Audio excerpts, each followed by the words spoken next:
Hello and नमस्कार हजुरहरूलाई स्वागत छ दि शेयर मन्त्रको आजको यो भिडियोमा नेप्सीको अहिलेको अवस्था र नेप्सीमा अब के होला भनेर जान्ने कोसिस गरौँ है त।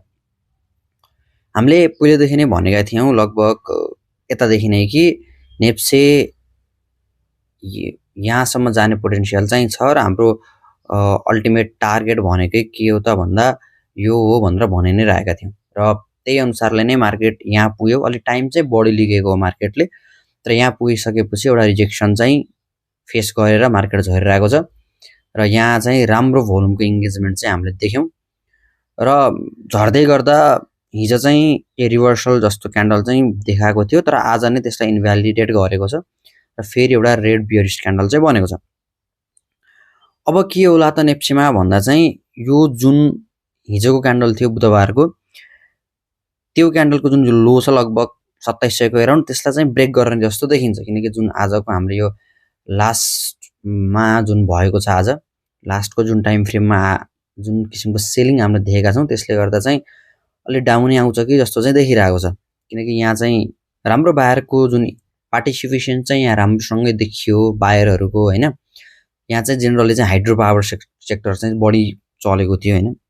जुन हाइड्रो पावर चाहिँ राम्रो मुभ दिएको थियो, यो जुन यो पुरै राइजमा चाहिँ हाइड्रो पावरले राम्रो मोमेन्टम चाहिँ यहाँ क्यारी गरेको थियो। तर लेटर फेजमा चाहिँ यसमा पनि एउटा सेलिङ चाहिँ हामीले देख्यौँ र त्यही किसिमले नै हामीले नेप्सेलाई पनि हेर्ने हो भने यहाँ त राइज थियो, तर त्यसपछि एउटा ठुलो नै सार्प डाउनफल चाहिँ आएको छ र जुनमा चाहिँ एउटा भोल्युम जुन छ, भोल्युम चाहिँ धेरै नै अलि बढी नै आएको छ। भोल्युम जुन हामीले देख्न सक्छौँ आज नै कति 14 अर्बको 14.56 अर्बको भोल्युम आएको छ। द्याट इज ह्युज यो अवस्थामा चाहिँ। सो अब के होला भन्दा चाहिँ नेप्से लगभग हामीले जुन सुरुदेखि यतादेखि हेर्ने हो भने यो पुरै राइजहरूमा चाहिँ जुन फिबोनाची रिट्रेसमेन्टलाई अलि रेस्पेक्ट गरे जस्तो देखिन्छ। जस्तो यहाँ पनि हामीले हेऱ्यौँ भने फर्स्टमा पनि लगभग यो 0.5 टु 0.6 को जुन यो ब्लकको रेन्ज छ, त्यहीँबाट नै मार्केटले चाहिँ रियाक्सन दिएर फर्केको थियो र त्यसै गरी त्यसपछिको फेरिको यो राइजमा पनि हामीले हेऱ्यौँ भने लगभग त्यही जोनबाट नै रिभर्स गरेको थियो मार्केटले। यहाँ पनि लगभग 0.5 टु 0.6 को रेन्जमा यहाँ आयो, टाइम लिग्यो, थोरै ब्रेक चाहिँ गरेको थियो, तर फेरि कमब्याक चाहिँ गरेर त्यही जोनलाई नै रेस्पेक्ट गर्दै गएको थियो। र अहिले पनि हाम्रो लागि चाहिँ एउटा प्रोबेबल जुन नेप्सेले एउटा राम्रो पोजिटिभ रियाक्सन दिने ठाउँ भनेको चाहिँ हामीले केलाई एन्टिसिपेट गर्न सक्छौँ भन्दा चाहिँ यही नै रेन्ज एउटा हुन जान्छ, जुन फिबोनाची रिट्रेसमेन्टको जुन 0.5 टु 0.618 को जुन रेन्ज छ, त्यो रेन्जलाई नै। र सँगसँगै यहाँ एउटा जुन यो ग्याप पनि छ, यहाँ एउटा यो ग्याप पनि छ। सो यो ग्यापमा पनि केही रियाक्सन चाहिँ दिन सक्छ मार्केटले र त्यसै गरी यो जुन पहिलाको हाईको रेन्ज पनि हो, त्यही भएर पनि एउटा यहाँ रियाक्सन देखिन सक्छ। र ओभरअलली भन्नुपर्दा चाहिँ यो पुरै जोन जुन छ, यो चाहिँ एउटा डिमान्ड जोन चाहिँ हो। त्योभन्दा तलतिर पनि यहाँ पनि यो पनि एउटा डिमान्ड जोन नै छ, जहाँबाट चाहिँ एउटा के होल्ड भएर मार्केट बढेको थियो। सो मार्केट अब सिम्पली भन्नुपर्दा यतातिरको रेन्जमा आउने पोटेन्सियल चाहिँ धेरै नै छ। यहाँनिर चाहिँ अभियसली आउने नै पोटेन्सियल चाहिँ देखिन्छ यो रेन्जहरूमा चाहिँ। त्यसपछि के हुन्छ भन्ने चाहिँ अब यहाँ कस्तो रियाक्सन देखाउँछ मार्केटले, त्यसले चाहिँ डिटर्माइन गर्ने कुरा हो।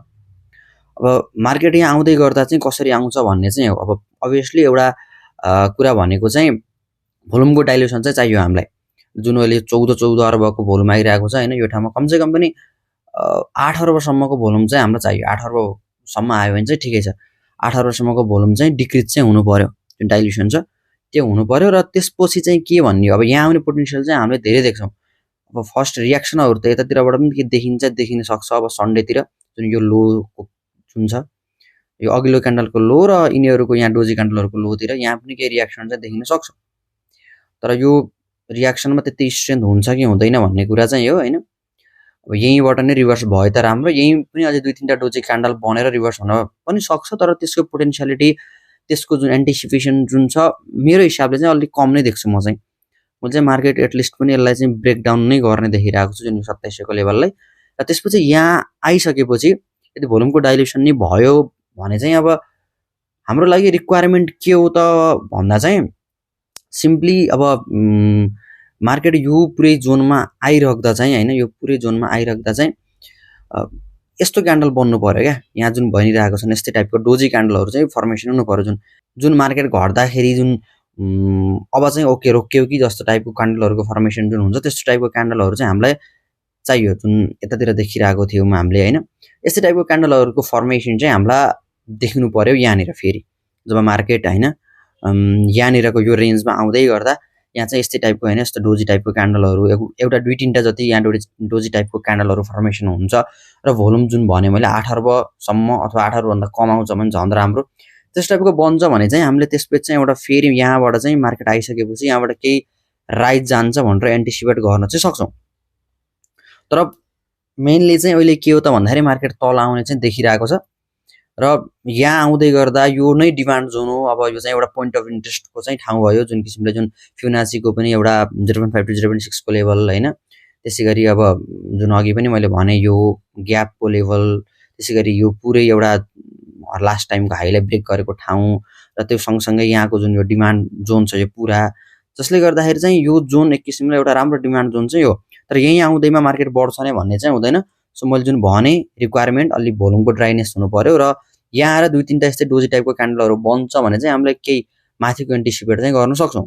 त्यसपछि चाहिँ अब माथि कहाँसम्म जाला भन्ने कुरा चाहिँ अब यो स्विङमा कस्तो टाइपको भोल्युम जेनेरेट हुन्छ, जुन जान्छ त्यसपछि यसमा चाहिँ कस्तो टाइपको भोल्युमको एंगेजमेन्ट हुन्छ, कस्तो टाइपको स्टकहरु प्ले हुन्छ भन्ने चाहिँ हुन्छ। अब यसलाई ब्रेक अब यसपछि पनि 3टा चाहिँ पोसिबिलिटी हुन सक्छ। एउटा चाहिँ यसलाई ब्रेक गरेर जाने, यो जुन लास्ट टाइमको हाई बनाएको छ यसलाई।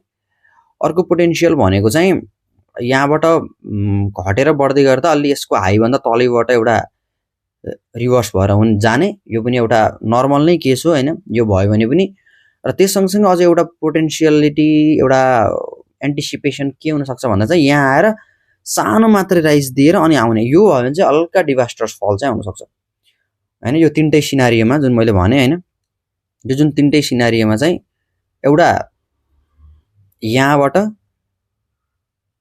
जुन डाइरेक्ट जाने, अर्को सिनारियो भनेको यही रेन्जबाट थोरै यो यसलाई हाईलाई मात्र थोरै बिट गरेर यस्तो गरेर तल झर्ने, र अर्को सिनारियो भनेको चाहिँ यहाँबाट थोरै मात्र राइज दिएर फेरि अलि ठुलो राइज ठुलो डाउन चाहिँ आउन सक्ने पोटेन्शियल चाहिँ हुन सक्छ। सो अब अहिलेको अवस्थामा हामीले नेप्सीमा के गर्ने त, के गर्दा बेटर हुन्छ भन्दा चाहिँ अभियसली जुन किसिमको भोल्युम हामीले देखिरहेको छौं, फल चाहिँ यहाँ आउने देखिरहेको छ। सो हाम्रो लागि बेस्ट कुरा भनेको चाहिँ अब 100% क्याश लगाउनु भएको छ भने चाहिँ बेच्ने ठाउँ चाहिँ थियो यो केही हदसम्म हैन, केही क्याश म्यानेज गर्ने, केही प्रोफिटहरु बुक गर्ने ठाउँ चाहिँ थियो। र अझै पनि गर्नु भएको छैन भने चाहिँ सायद मिल्छ भने ठिकठाक प्रोफिट छ भने केही चाहिँ बेच्नुस्, धेरै नै एटलिस्ट 50% 40-50% चाहिँ बेच्नुस्। बेचेर मार्केटबाट निस्किने भन्दा पनि फेरि यता आयो भने चाहिँ केही लगाउन पनि मिल्ने टाइपले चाहिँ निस्किदा चाहिँ हुन्छ। र यहाँ आएर फेरि रोकिन्छ नै भन्ने ग्यारेन्टी पनि छैन। सो यस्तो अवस्थामा कि प्रोफिट भएको अवस्थामा हैन, मार्केट यति धेरै अब यहीँदेखि हेर्ने हो भने त धेरै नै बढ्यो, तर यहाँदेखि हेर्ने हो भने लगभग 200 पोइन्टले बढिरहेको अवस्थामा केही प्रोफिट बुक चाहिँ गर्नुपर्छ हैन। यहाँ प्रोफिट बुक 50% गर्यो भने अब यदि केही गरी मार्केट यहीँबाट फर्केर गयो भने पनि ठिकै छ, 50% आफूसँग होल्डिङ हुन्छ त्यसले प्रोफिट खाइहालिन्छ। यदि तल आयो भने त्यो 50% लाई फेरि यहाँ इन्जेक्ट चाहिँ गर्न सकिन्छ। सो अहिले चाहिँ सिम्पली भन्नुपर्दा यो जोनमा मार्केट आउने एन्टिसिपेसन गर्दै गर्दा चाहिँ केही प्रोफिट बुक गर्दा चाहिँ हुन्छ। गरिसके भए चाहिँ राम्रो। अब चाहिँ अलि ढिलो चाहिँ भयो, अभियसली अलि ढिलो चाहिँ भएकै हो। अब प्रोफिट पनि घटिसक्यो होला। अब केही स्टकहरुमा चाहिँ अझै पनि प्रोफिट होला, जुन किसिमले आज हाइड्रो पावरका स्टकहरु राम्रो चलेका छन् हैन, जुन लो प्राइसका स्टक, तिनीहरुमा त अझै पनि प्रोफिट बुकिङ गर्ने समय छ हैन। नत्र भने चाहिँ धेरै बढेको प्रोफिट छ भने चाहिँ एउटा लोअर साइडको एन्टिसिपेसन गरेर बेच्न चाहिँ मजाले पनि सकिन्छ। र अब यहाँ अब हाम्रो लागि मेन भनेको चाहिँ अब यहाँ आएर कस्तो टाइपले मार्केटले रियाक्ट गर्छ भन्ने चाहिँ हो के। सिम्पल प्राइस एक्सन अनुसार भन्ने हो भने यहाँ आएर यदि लो भोल्युममा डोजी क्यान्डलहरु बन्यो भने चाहिँ केही अफसाइडको हामीले एन्टिसिपेसन गरेर हैन त्यो प्रोबेबिलिटीलाई हामीले हेर्दै केही पोजिसनहरु चाहिँ लिन सक्छौं। र अहिलेको अवस्थामा चाहिँ के क्याश 100% क्याश इन हुनुहुन्छ भने केही निकाल्दा हुन्छ मार्केटबाट, सबै हैन कि केही पर्सेन्ट निकाल्ने र हैन केही निकालेर बस्नु भएको छ अथवा 100% बेचेर बस्नु भएको छ भने चाहिँ ओके आनन्दले बस्ने। जब मार्केटले एउटा यतातिर आएर एउटा सिनारियो बनाउँछ त्यसपछि चाहिँ केही आफ्नो पैसाहरुलाई चाहिँ अथवा आफ्नो पोजिसनलाई चाहिँ फेरि त्यही अनुसारले कस्तो टाइपको यो डाउनफलमा कस्तो टाइपको स्टकहरु घट्छ हैन, कसरी प्ले हुन्छन् स्टकहरु, त्यो हेरेर चाहिँ त्यसपछि चाहिँ त्यो किसिमले डिसिजन चाहिँ लिँदा उपयुक्त होला। सो लास्टसम्म भिडियो हेर्नु भएकोमा धेरै धेरै धन्यवाद। Thanks for watching.